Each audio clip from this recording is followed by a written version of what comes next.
So, I want to thank you guys for coming tonight. We have a very special event for Autism Awareness Month. I am Roger Askins. I'm the advisor for the Autism Awareness Club.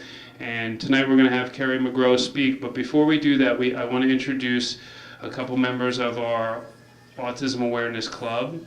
And actually, Emily Blumstein, who is our president, is going to speak a little bit about her experience with autism and people with autism in our community. So I'm going to turn it over to Emily and let them take over.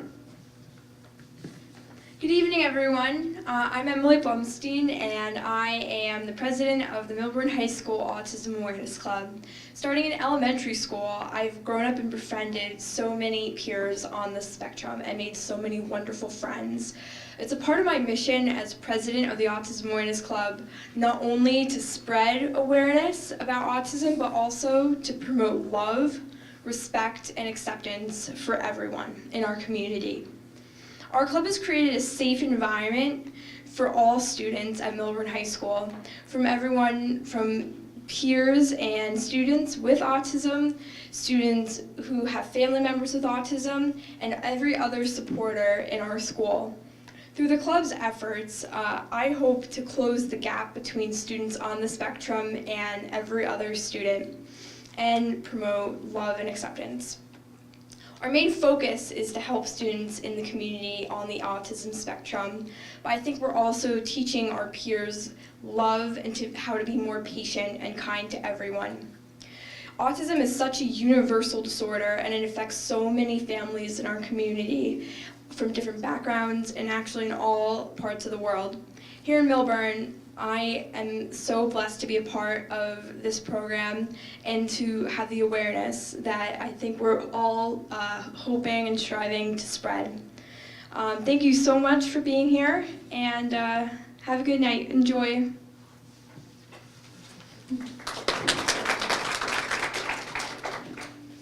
Hi, I'm Hazel Salander, and I'm one of the members of the Autism Awareness Club.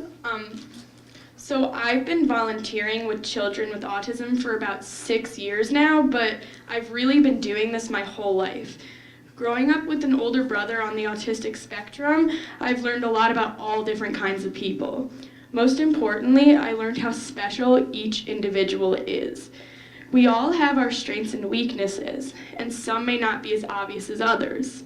Working with special needs children has taught me that not only is everyone unique, but we all deserve friends to share the special qualities with. Hello, my name's Emily Silver, and I've been part of this Autism Awareness Club for 1 year, and I've been working with children with disabilities for really 3 years, and I think it's just very important to spread awareness of autism, and it's really such a big issue, and I think if students in Milburn High School are aware of it, we can move one step closer to more awareness. So, yeah. My name is Ava Goldberger. I've been in the Autism Awareness Club for a year now too, and I've been working with kids and adults with disabilities for about 5 or 6 years, and I love especially the program at our school because we also have lunch buddies, and kids from our school sit with the kids with disabilities, so it's such an integrated program, and you just feel like they're more your friends and not even just someone with a disability, and I love that part, and I love spreading awareness through being in this club.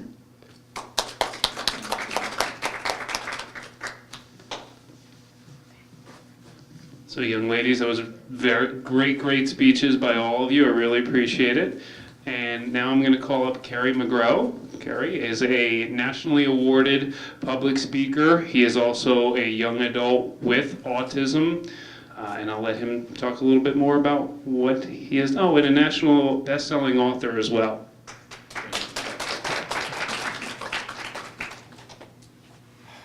How's it going, guys? It's really a tough act to follow. I appreciate you guys sharing your stories so much. Because one of the things we often say in our autism community, I currently work with the organization Autism Speaks. We're the national leading science organization for autism research. And one of the things we constantly say is that it takes a village. It takes a village of people sharing their stories and sharing their perspectives to really make change in this world. So by you guys being amazing individuals, self-advocates, etc., you're really changing the world for people with autism, especially in the month of April. So let's just give them one more round of applause really quickly for what they just did. So my name is Kerry Magro, and I'm here for my second year at Milburn High School, and I'm really excited to talk about this topic tonight because we talk a lot throughout April about autism awareness and autism education and the science of autism. But one of the things we really don't get to talk about that much is autism in the media, autism in television, autism in films. And honestly, today, autism is one of the fastest growing developmental disabilities. And with that, we're also one of the most popular talked about topics in our mainstream media. You really can't go anywhere in our society anymore without hearing the topic of autism, whether it's you're personally affected or you know a friend who has autism or a coworker, a peer. It all touches us in some way right now in our community. So, as the social media coordinator at Autism Speaks, I'm a big Twitter guy. I'm a big Facebook guy. So during the presentation, if you guys have feedback, any popular quotes that you want to tweet back to me, I would appreciate your feedback. My Twitter handle is @Kerry Magro. And with Autism Speaks, we love to give some hype among the organization. So if you could also use the handle Autism Speaks and the hashtag LIUB when you're tweeting, we'd really appreciate that. So, just to go off some quick statistics about autism to really make you guys understand the prevalence of autism today in our community. So, autism was first started to really gain attention in about the 1940s. When someone first really diagnosed autism as an autism spectrum disorder. And in the 1970s, we had the numbers of autism were about 1 in every 5,000 individuals being diagnosed. And today, it's 1 in 68. If we even look at the past decade, autism has increased by over 100%. So again, it's the fastest growing developmental disability, and currently, it's also one of the, if we're looking at the numbers currently in the US, it's 3.5 million Americans currently today have autism and 70 million worldwide. The numbers rapidly increasing. It's also one of the most costly disabilities in the country. Currently today, autism on average costs families across the lifespan of when someone's just diagnosed with autism, when they're very, very young, to everything from when they become adults. It costs about $60,000 on average each single year across the lifespan of someone who's on the autism spectrum. So, just to be fair, it really adds up in the end. With autism also is the statistics between boys versus girls. Currently today, we see a diagnosis of autism so much more prevalent in boys. That's actually 5 times more prevalent in boys than girls. Today, it's 1 in 42 boys and 1 in 189 girls. And recently, when the Center for Disease Control, which brings up all these numbers every few years, finally said that New Jersey has the highest prevalence of autism in the country, with 1 in 45 being diagnosed and 1 in 28 boys. Honestly, one of the big things we advocate for at Autism Speaks is that, for the most part, we believe that some of the causes of what could possibly be the cause of autism are environmental, and also just the amount of awareness we've been able to get out there in our local communities. The more we've been able to talk about autism and the early signs of autism have given us the opportunity to really just make sure that none of these individuals, these kids, are falling through the cracks anymore. So at Autism Speaks, in our mission statement is that we want to one day find a cure for autism, but we also just want to make sure that these kids progress to live the best lives humanly possible. And the best way that we can do that is by getting them an early intervention. The earlier we're able to detect autism, the earlier we're able to get these kids the therapy and treatment needed to make sure that they live the best lives possible. And one of the most shocking things today is that we can detect autism as early as 6 months. It really just goes to show you how spreading awareness for autism, especially throughout the month of April, Autism Awareness Month, we can make a difference and we can make a change for these kids.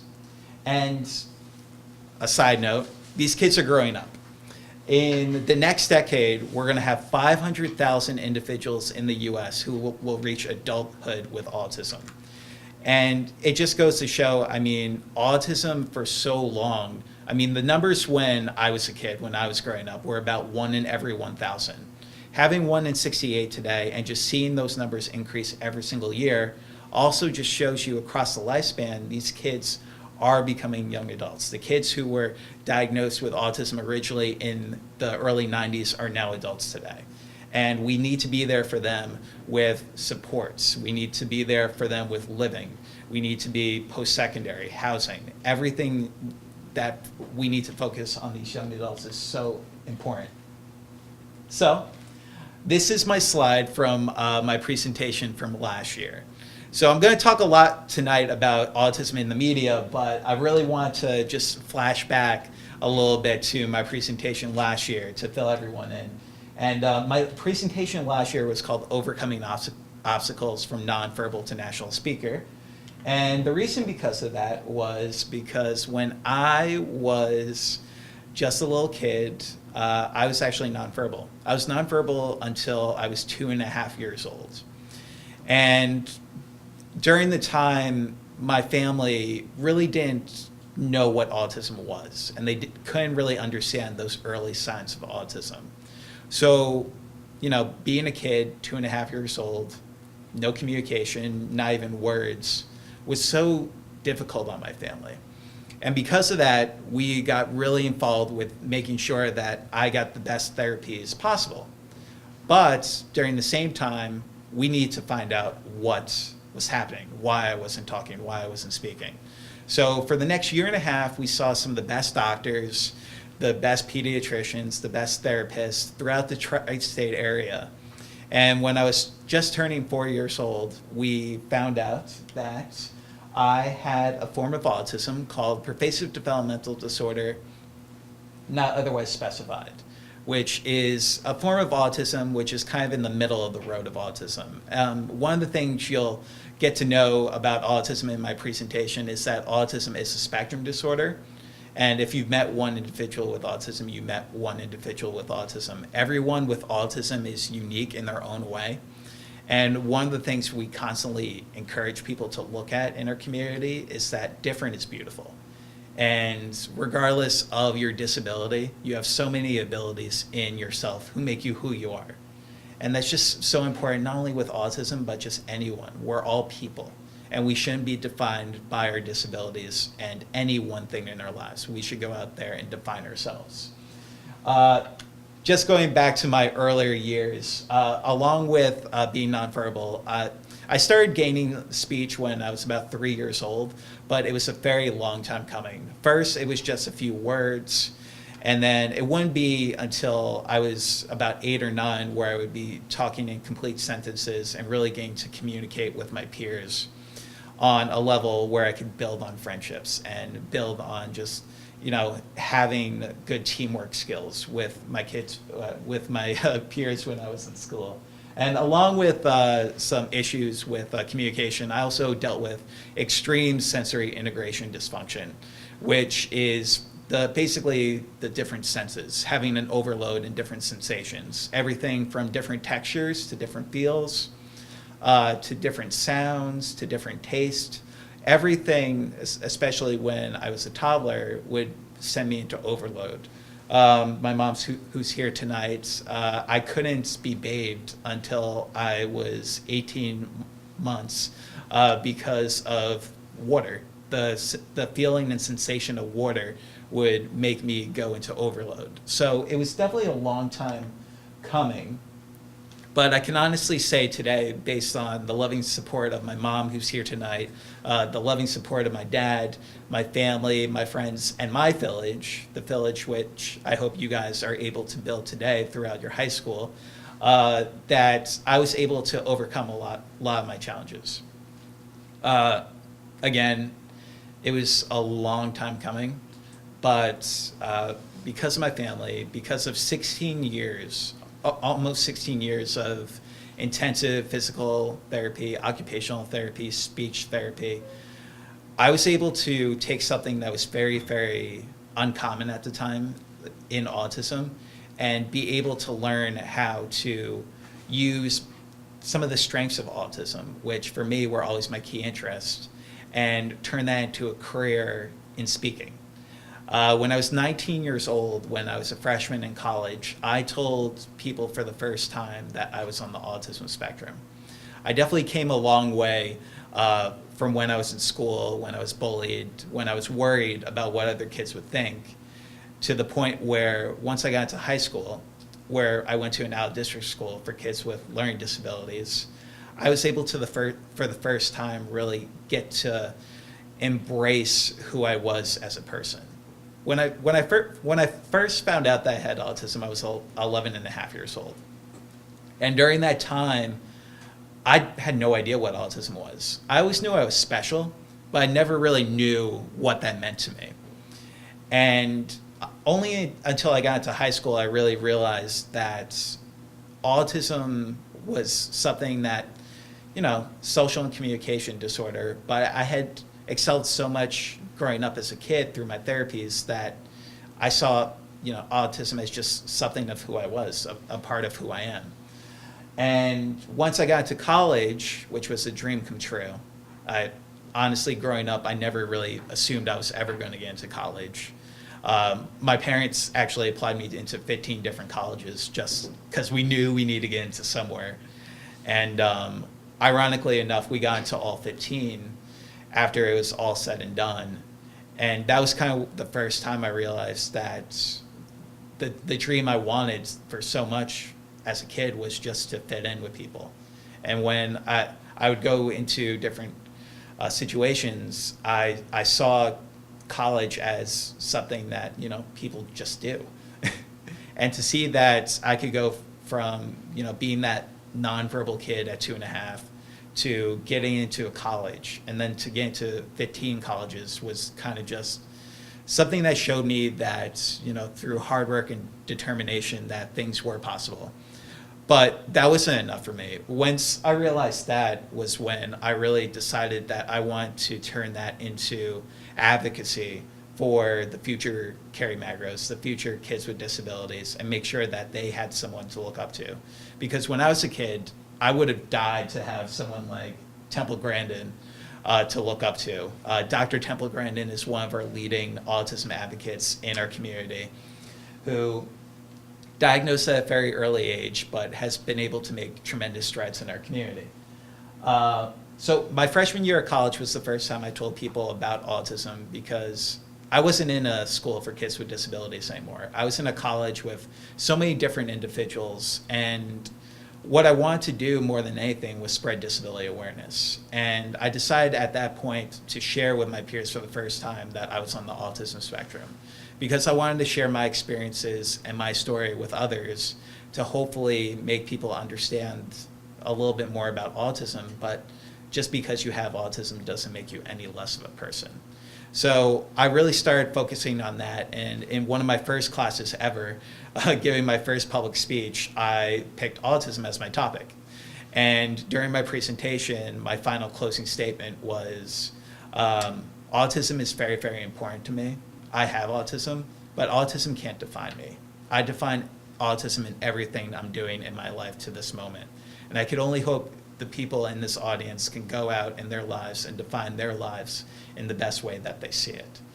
And that opportunity, just being with my peers and my peers accepting my message, made me become an autism advocate. So for the next 4 years while I was getting my undergrad from Seton Hall University in business marketing, I focused on being a speaker in my local community. And then when I graduated college, I got a scholarship from the National Speakers Association to go across the country and give talks about autism around the world. It started very, very slowly. It literally, the reason I got it was because of an Autism Awareness Month event that I went to in my hometown of Jersey City.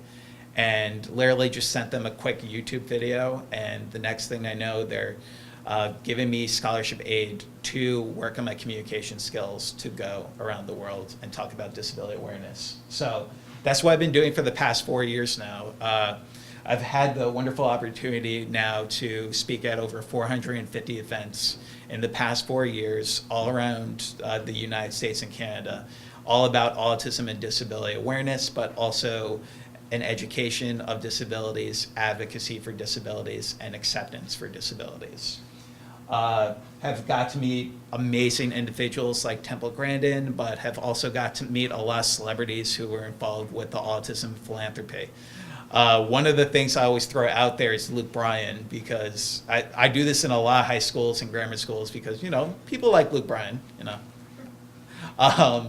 But it's definitely been a long time coming, and as of last year, I can finally say that I'm one of the first individuals with autism to ever receive a public accreditation in public speaking, to really hone my craft and to focus on spreading awareness for our community. So in a nutshell, that's me. But my presentation tonight, I know I just said a mouthful right there, but my presentation tonight is focused on the future of autism. And one of the things we constantly look at in our autism community right now is the spectrum of autism. Autism has definitely come a long way since I was diagnosed with autism. And when I was born in 1988. And that was the same time this movie was coming out. Does everyone know of the 1988 movie Rain Man? Has everyone seen it? Show of hands? Yeah. This was kind of the first movie that really gave autism nationwide acclaim. It was a movie that won several Oscars. Dustin Hoffman, who played the character of Rain Man in the movie, won the Oscar for Best Actor. And it also won Best Picture, and it really started a conversation about autism for the first time. With that, though, came a lot of stereotypes. There were stereotypes such as autism was only a disorder in boys, that everyone with autism had a photogenic memory, that everyone with autism could, if you dropped 100 toothpicks on the ground, or if you dropped a box of toothpicks on the ground, you could know just by looking at the ground that there were 68 of them. And that they're great at blackjack, and they would go to Las Vegas with you, and they would win you a lot of money. But in that time, that was the stereotypical thing. And for a while in our community, we were trying to defeat the stigma that autism is such a varied disorder.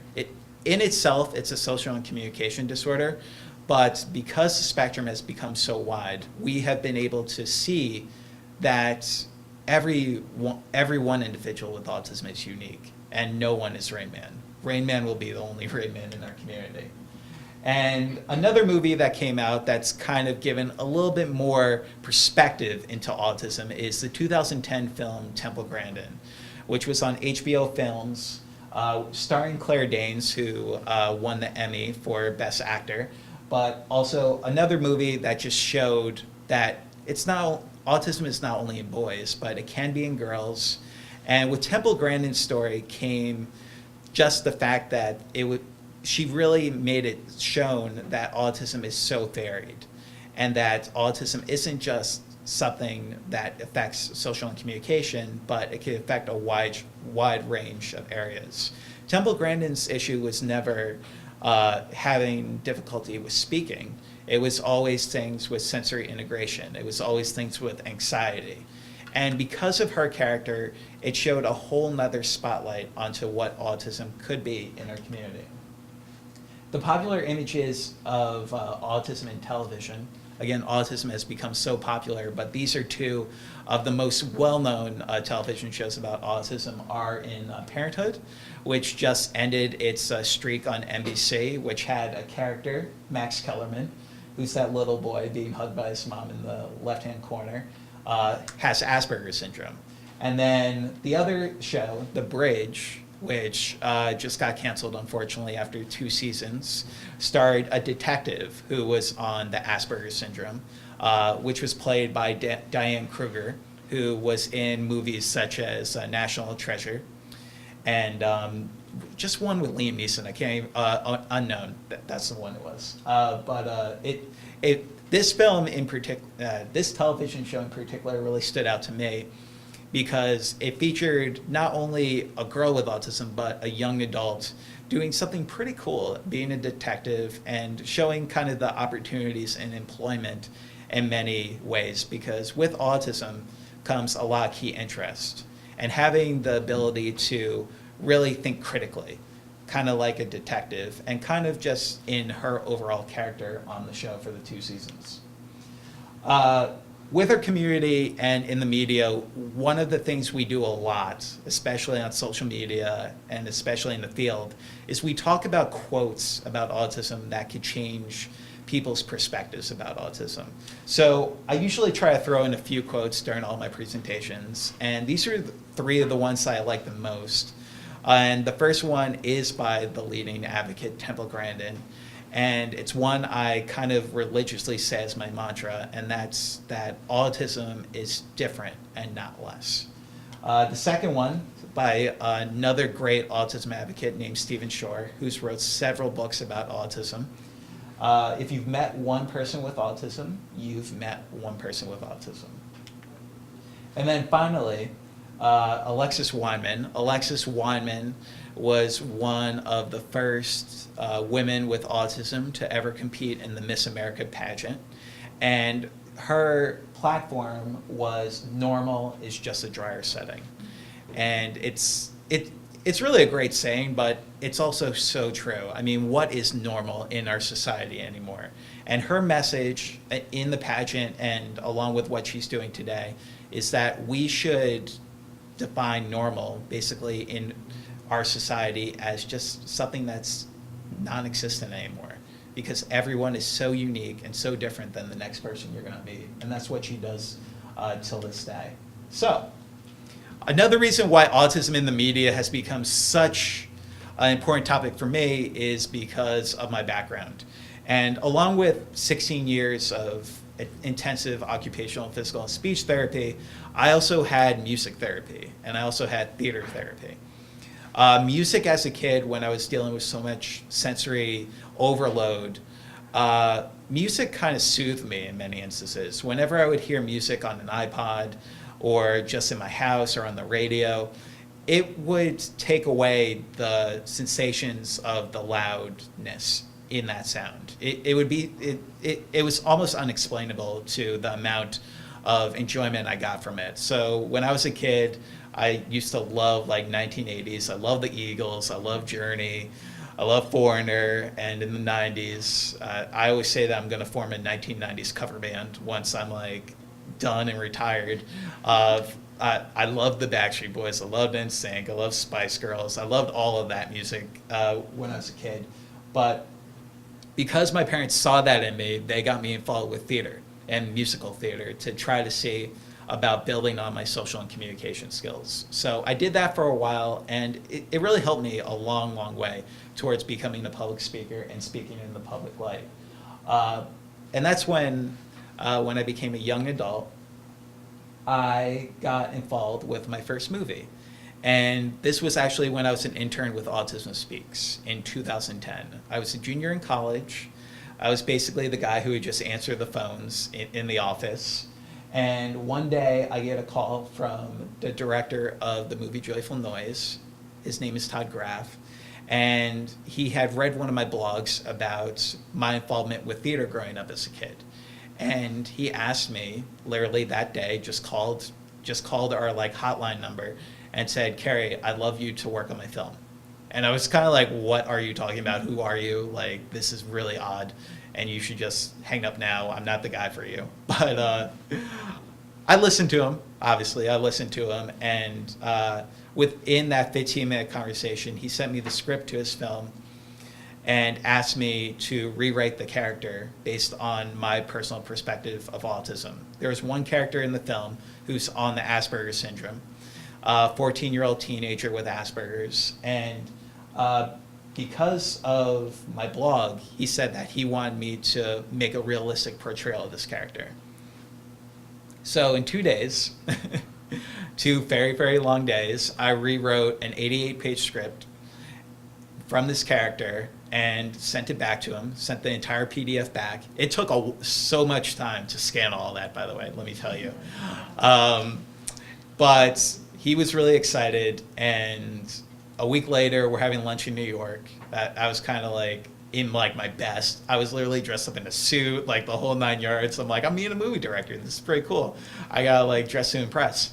And I did that, and then a week later, we talked about the character. I gave him some suggestions, and at the end of that lunch, when he was paying the bill, asked me if I would consult for the film. So for a year and a half, I got to work on this phenomenal movie, got to focus on casting the character. The name of the character in the film, his name is Walter Hill, played by the actor Dexter Darden, who recently, he's really been building up his resume. His last movie was Maze Runner, which made so much money in the United States. But it's a movie of national acclaim that just got green-lighted for a sequel, which he'll also be in. So I got to be able to help cast the character for Dexter Darden. And then for the next year and a half, we were working on the movie until it came out in 2012 at Grauman's Chinese Theater, where Todd Graff invited me and my parents to come down for the world premiere, which was just beyond words. I mean, me just being a kid who really never traveled that much to begin with, and now going to like Hollywood and getting to be with a bunch of actors. I mean, Miley Cyrus was there, Dolly Parton was there, Queen Latifah was there. It was so weird. But such just a beautiful opportunity. And while the credits were rolling, we were shocked as can be when at the very end of the credits, there was a credit for me, and it said, "Special thank you to Kerry Magro." And my parents cheered. Everyone was like, who are those crazy people in the back clapping and getting really excited for credits? But we kind of knew then that focusing on movies was an opportunity we would have in the future, which led to 4 different films that I've currently been able to work on today and consult for. The first movie, I'm just going to go through these really quickly. Jane Wants a Boyfriend is a movie which features a young girl on the autism spectrum in New York City who's trying to find her first relationship. Living in New York City, really never talking to many boys in her life before, minus her sister, who is played by Eliza Dushku from the 2000 movie Bring It On, Kirsten Dunst's best friend. All the girls in the row just smiled. You guys all seen the movie? Yeah. Good movie. So this movie kind of just sparked the beginning of working in the industry focused on autism films. The second film I got to work on was this movie called Don't Foil My Plans, and this was the first documentary I got to work on, which features another 25-year-old from Montclair, New Jersey, who's trying to find his first full-time job as a cartoonist. As you can imagine with our economy, it's a very up and down story trying to find a full-time job as a cartoonist, but it talks about his challenges and successes, also being on the autism spectrum and transitioning to adulthood. And then the other 2 movies, the first movie I can honestly say is something I'm very proud of, because I actually have my cameraman here tonight, Carl Body, who is, hey Carl, I had to get you into one of these. Carl Body has been a tremendous resource for me for most of my life, along with being my music teacher when I was a kid, to now filming my first documentary based on my life on the autism spectrum.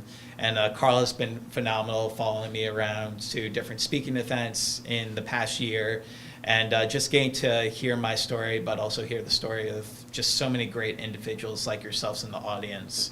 And we all have common goals, I think, towards disability awareness, and you're all here for a reason tonight. And we really hope through this documentary we're able to shine a light on a disorder that's sometimes very complex in our society, but also show that there's a lot of possibility in having autism, and just how much we're growing as a society in our topic of autism. And finally, Big Daddy Autism, another documentary we're currently working on, is about a single dad from New York City who has a nonverbal son and his search for finding another love interest in his life, which has been very tough, but is also something that it's still in production, and it's kind of just one of the most like heartfelt and just innocent and truthful films I've seen in quite a while. So really excited for that when it comes out. So what you need to know about autism in the media is the main thing I tell people is that we have to some way defeat the stigma and break down the barriers of what Rain Man has kind of brought to our society. Rain Man, for so many reasons, brought autism to the spotlight, and we should thank that movie for doing it. But now it's time for us to change the conversation as a community, especially in New Jersey, with us having the highest prevalence numbers in the country, being able to see autism as what it is, and that is a spectrum disorder. So, with autism, again, there's so many different films featuring characters on the autism spectrum, both fictional and non-fictional. Some of the films you may have heard of on this list, What's Eating Gilbert Grape, Leonardo DiCaprio's character was on the autism spectrum, also featuring Johnny Depp. Mozart and the Whale, which features two individuals with Asperger's falling in love. And then finally, the most recent one, Extremely Loud and Incredibly Close, a young individual with Asperger's syndrome who loses his father in the 9/11 attacks and is basically going on a treasure hunt that his dad left for him. And it's a very, again, he kind of plays the role of a detective and like very analytical in his pursuit of trying to find his dad's last treasure and riddle for him. It's a really good movie. And also there's so many other films today where if you want to gain on your insight about autism are currently on Netflix. These are my 5 favorite.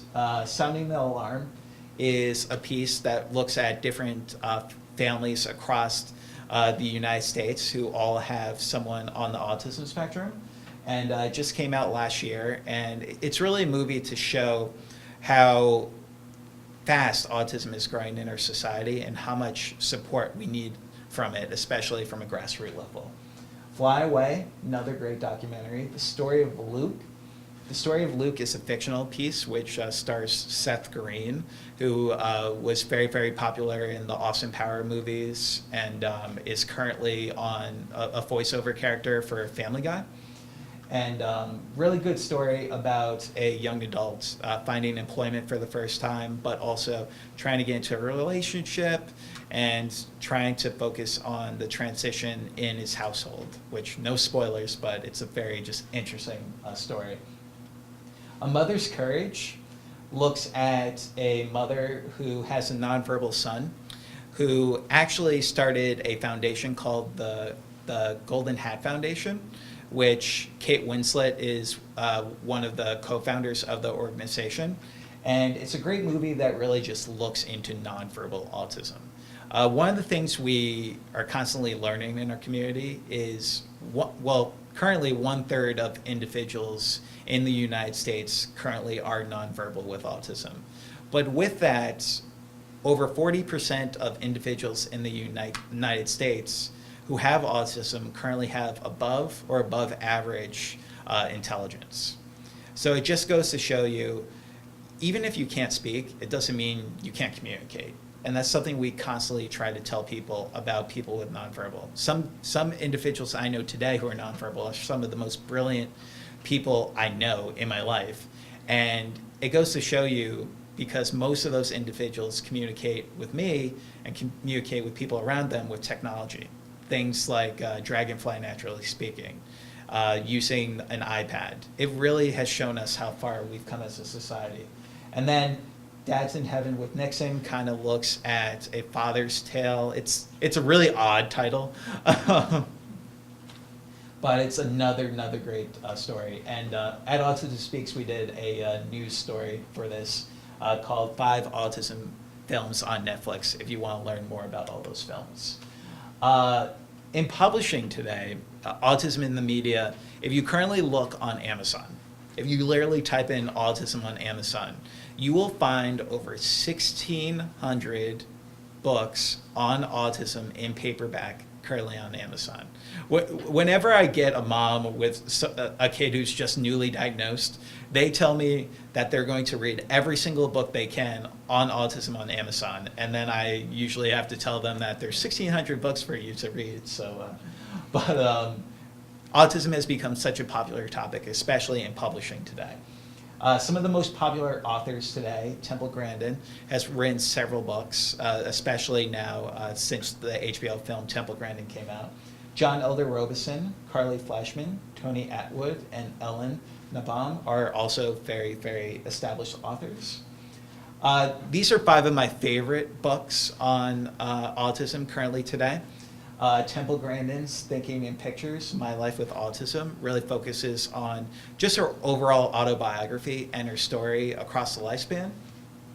Look Me in the Eye by John Elder Robison was one of the first books to reach a New York Times bestseller list, which focused on autism. Carly's Voice is one of the first autobiographies written, from an individual with nonverbal autism to reach a bestseller list. And the great thing about Carly's Voice and what I was just talking about with nonverbal autism is that Carly Flashman kind of learned how to communicate when she was a teenager. She's currently from Toronto, Canada, and her parents literally put a laptop in front of her one day, and that was the first time she ever got to communicate with her parents. And after that, they started building on her abilities on a laptop. And after a while, she was able to write this book. And this was her first book called Carly's Voice. And now Carly has actually gone through a few incidents with some overload in college, but we're just hoping for the best for her. Because right now, currently, she has one of the most massive Facebook followings of any of our advocates, with over 560,000 followers on Facebook. So she definitely has a huge following. Life Animated by Ron Suskind is a book that has kind of taken the autism world by storm because it focuses on how Ron Suskind introduced Disney therapy to his son on the autism spectrum. Through movies and different characters, he was able to express different things to his son, from things like understanding people's perspectives, but also communication and the ability to understand others. Another great book, he was, just a few months ago, he was on Jon Stewart discussing the book as well. And then finally, another book that has, ironically enough, been gotten a good testimonial by Jon Stewart is The Reason I Jump, which looks at the inner story, inner life of a 13-year-old nonverbal individual with autism, and the narrator basically dictating the life of that individual. So, along with that, I've been able to write a few books based on my life on the autism spectrum. The first book, called Defining Autism from the Heart, I wrote when I was in college, when I was first finding out about my autism. And what I mean by that was that when I was a freshman in college, I started writing poems and essays based on my experiences with autism, because I wanted more than anything to really just accept who I was at that time. I was telling people for the first time that I was on the autism spectrum. And I really wanted people to read some of the stuff that I had coming together, my poems, my essays. So in 2013, the book came out, and within 3 days, it reached #1 on the Amazon bestseller list. And it kind of just exceeded all my expectations. And with that, I wrote my second book the following year called Autism and Falling in Love, really to get people to understand that as these kids with autism reach adulthood, some of them are going to want intimate relationships, and some of them are going to want to fall in love with someone else. And for this book, I wanted to focus on those relationships and giving these kids a guide. Because when I was a kid, when I was 18 years old, going into my first relationship, I had no idea how to talk to women. I was just like, there needs to be like a step-by-step like instruction manual on how to like figure this out. And there wasn't. So once I got a little bit older, I decided that this was going to be a time where I wanted to write a book about relationships to help other kids who are going through the same thing. And one of the stories I usually tell people is only 2 months after the book came out, I got a call from a mother who actually walks with me for our Walk Down for Autism Speaks events, who gave her book to her 14-year-old son on the autism spectrum who had his first crush. And when the book was coming out, and when she read it, she gave it to her son. And after he read it, he had the courage to ask out his first crush. And she said yes to going to prom with him. And now they're going to prom in June. And it kind of just showed me that just one like simple thing could really just make a huge difference in the lives of so many.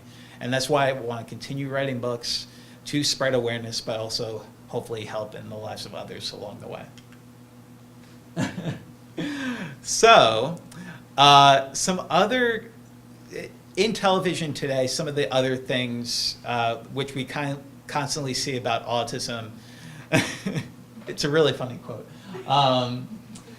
So with the autism spectrum being so wide, a lot of characters on television currently today are seen as having some characteristics of autism, but have never been formally diagnosed with being on the autism spectrum. The first one and most popular one is Sheldon Cooper, who stars in CBS's Big Bang Theory. And this character, Sheldon Cooper in it, is a scientist, he's a genius, he is one of the most fascinating people you're ever going to meet, but he's also socially awkward. He has issues understanding people's perspectives. And something like this, you can't make a half sandwich if it's not half of a whole sandwich, it's just a small sandwich. It kind of shows the whole thing about really understanding sarcasm, understanding just simple things in this world. And for him, a lot of his characteristics in this show a lot of characteristics of Asperger's syndrome, which is kind of in the middle of the road of autism to higher functioning end. And then the other guy is in the show called Community, which was on NBC. And again, he kind of plays the same role as Sheldon Cooper.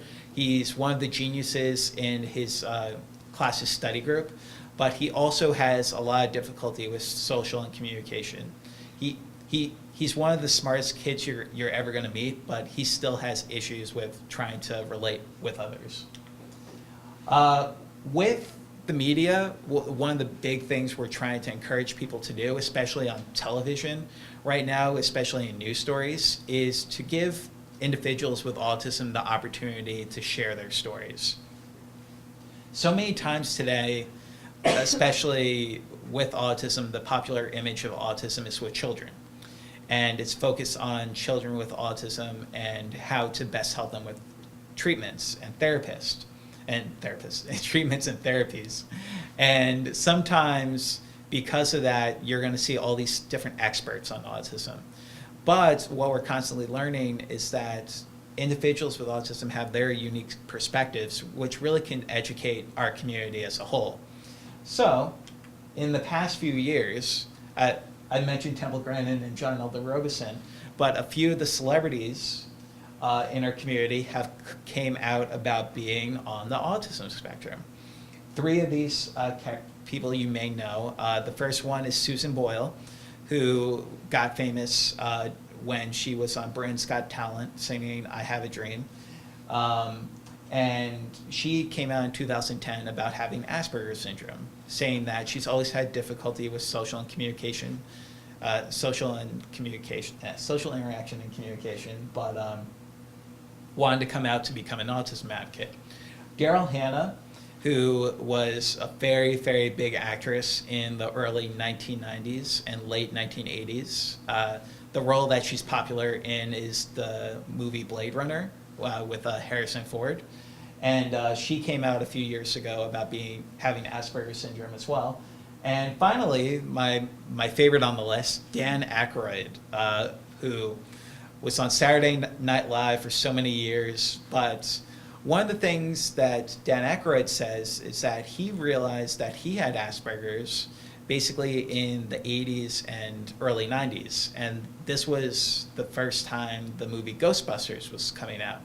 And Dan Aykroyd was one of the people to actually pick up the script based on him always wanting to be a detective when he grew up, and also being interested in sci-fi. And when he found out about the Ghostbusters script, he got super excited, and this was at the same time he was getting to meet Bill Murray for the first time, and it got them both hooked onto what would be one of the comedic films of all time, basically.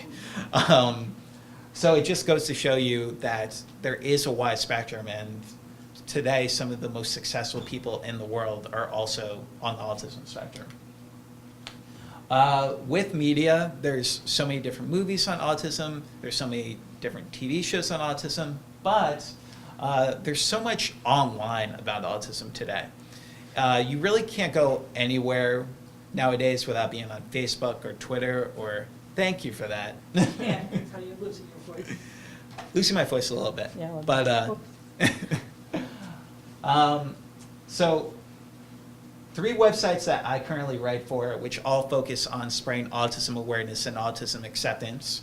The first one, which I have a lot of resources at the end of this presentation for those who want to learn more about autism, is autismspeaks.org.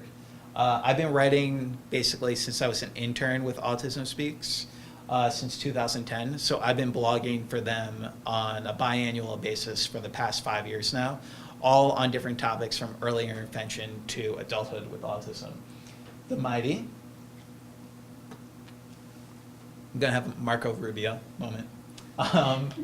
Yeah, sorry for all the Republicans in the room. Anyways, Marco Rubio.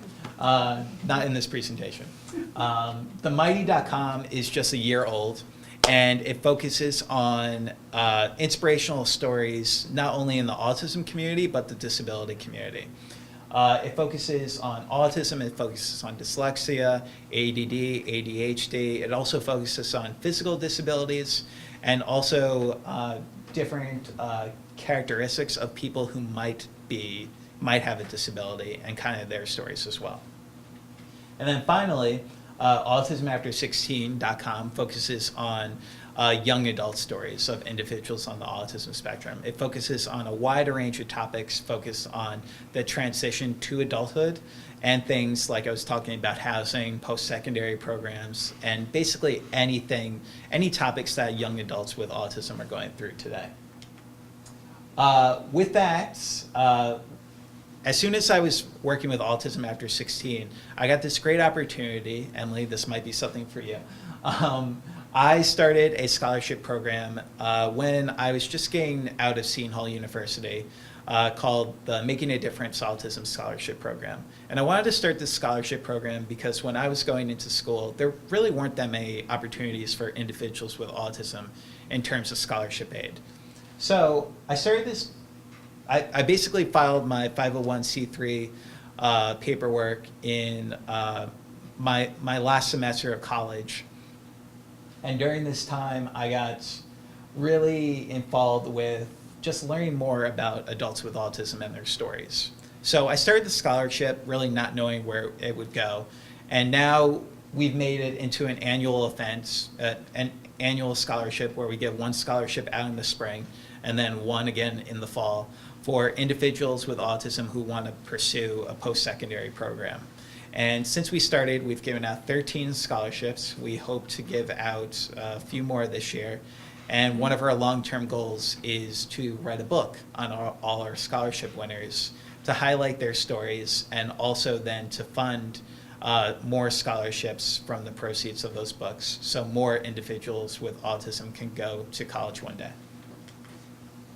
So in the media, we have a lot of different resources which you can learn more about autism awareness, but one of the biggest ones we have currently today is at Autism Speaks. Autism Speaks started 10 years ago, and in the past 10 years, we've been able to give over $525 million towards our mission of trying to help individuals with autism. AutismSpeaks.org, we have over 1,000 web articles and blogs all focused on the topic of autism. So we have everything from science, research, advocacy. We have all the news that's going currently on in our community. We have stories about blogs. We have stories about television. You name it, we probably have it. Along with that, we also have our, and one of the things we talk about a lot is our autism response team. In 2014, we gave out, we had over 400, I always screw this number up, we gave over 450,000, we responded to over 450,000 emails and phone calls from individuals across the country via our family services at autismspeaks.org email, just with a wide range of questions all on autism, but also through our hotline number. So it's definitely a great resource if you want to learn more about autism and how you can help spread autism awareness in your community. And if you need a resource, we currently have 40 toolkits at Autism Speaks, all focused on everything from early intervention to adulthood on the autism spectrum. So another great thing we have at Autism Speaks is our resource library. This started a few years after we were founded in 2005, and it focuses on all these topics right here, but it also just focuses on the spectrum. That's what we usually say through all these resources. It focuses on a lot on early intervention, but it also just focuses on books, television, and it breaks it down into lists, which are easy to read and just easy to learn more about autism. There's a list about television, there's a list about books, online learning tools, manuals and toolkits, magazines, newsletters, all of this. It's definitely a fantastic guide for anyone who's just interested in learning more, and it's all available on our family services section of our website in our resource library. So,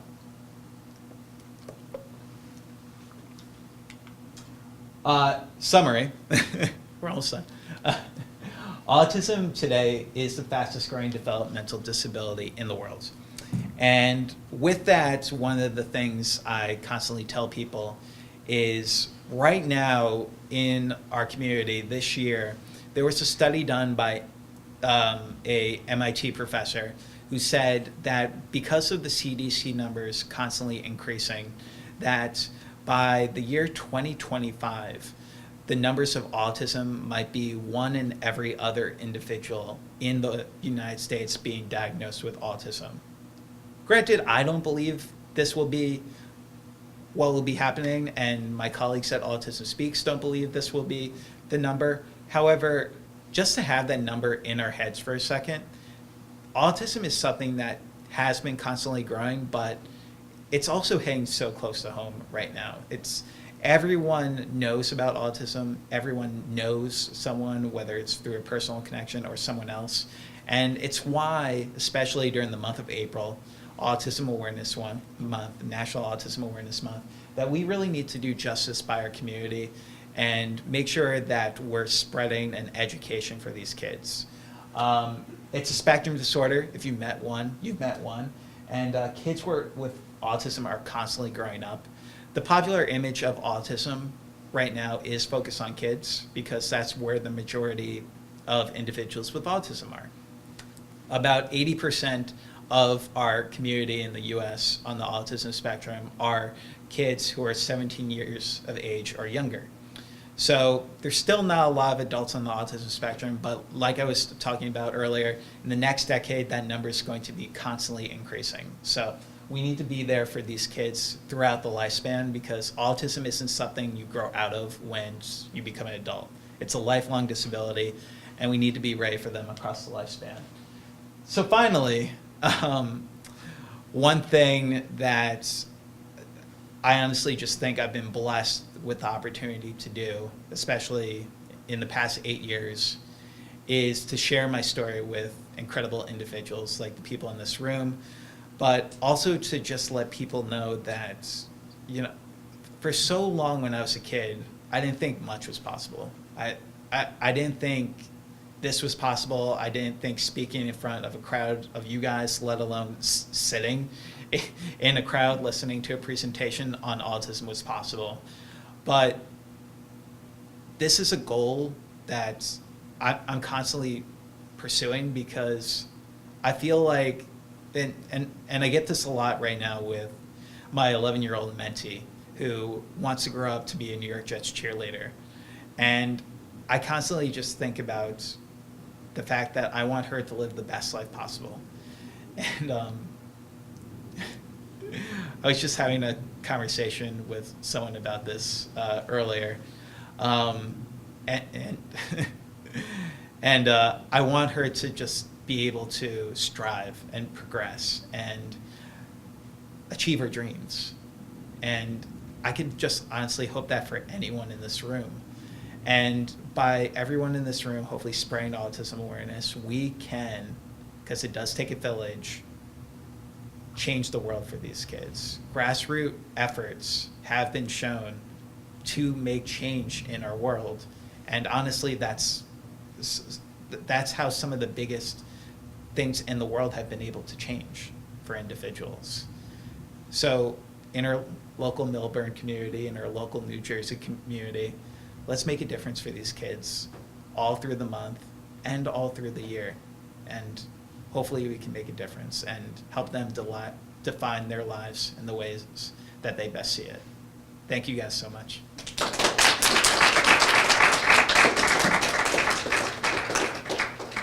I know it's late, but I'd be more than happy to answer any questions you guys have on this time. Yeah. I love your shirt, by the way. Oh, thank you. I have the shirt from last year, and I still. I was just wondering, you had so many interesting films. Is that all on the Autism Speaks website? So the ones that are on Netflix are.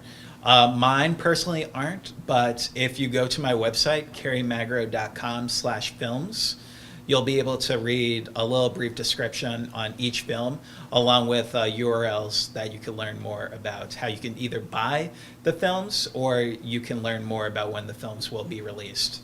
4 of the films on that list are currently still in production, but are hopefully going to be coming out in the next few years. So stay tuned. Yeah.